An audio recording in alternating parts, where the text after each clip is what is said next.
Big boss ഹൗസിൻ്റെ ലൈവിലിപ്പം മുട്ടനടിയാണ് നടക്കുന്നത്.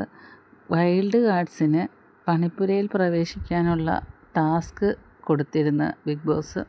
അങ്ങനെ അവർക്ക് അതിനകത്ത് കയറാൻ നിശ്ചിത ടൈമും കൊടുത്തിരുന്നു. 10 മിനിറ്റാണ് കൊടുത്തിരുന്നത്.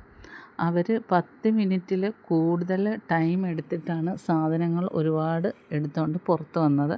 അപ്പം വീട്ടിലെ കണ്ടസ്റ്റൻസൊക്കെ പറഞ്ഞ് അത് തിരിച്ചു കൊണ്ടുവെക്കണം, ടൈം കഴിഞ്ഞിട്ടാണ് നിങ്ങൾ പുറത്തിറങ്ങിയത്, ഇത് എടുക്കാൻ പാടില്ല എന്നും പറഞ്ഞ് അവർ പ്രശ്നമാക്കി. അപ്പോൾ ജിഷിനൊക്കെ പറഞ്ഞില്ല, ഞങ്ങൾ പുറത്തിറങ്ങിയതിന് ശേഷമാണ് ബസർ ശബ്ദം കേട്ടത് എന്ന് പറയുന്നത്. അപ്പം നിവിൻ പറയുന്നത് കള്ളം പറയണ്ട, ഇത് പ്രേക്ഷകർ കണ്ടുകൊണ്ടിരിക്കുകയാണ്, കള്ളം പറഞ്ഞാൽ അവർ നിങ്ങളെ വിലയിരുത്തുമെന്ന് പറയുന്നു.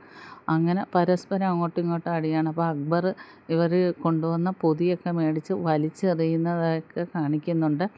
കാരണം ഇവർക്ക് ഒരുപാട് സാധനം എടുത്തു കഴിഞ്ഞാൽ വീട്ടിലെ കണ്ടസ്റ്റൻസിന് നല്ല രീതിയിൽ അടി കിട്ടും, ഒരുപാട് സാധനങ്ങൾ അളവിൽ കൂടുതൽ എടുത്താൽ.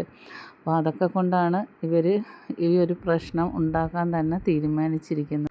പിന്നെ ബാക്കി അപ്ഡേറ്റുമായിട്ട് വീണ്ടും കാണാം. എൻ്റെ ചാനലൊന്ന് സബ്സ്ക്രൈബ് ചെയ്യണേ മൈ ഡിയർ കൂട്ടുകാരെ. കമൻറ്റ് ചെയ്യണം, ഹൈപ്പ് ചെയ്യണം, ലൈക്ക് ചെയ്യണം.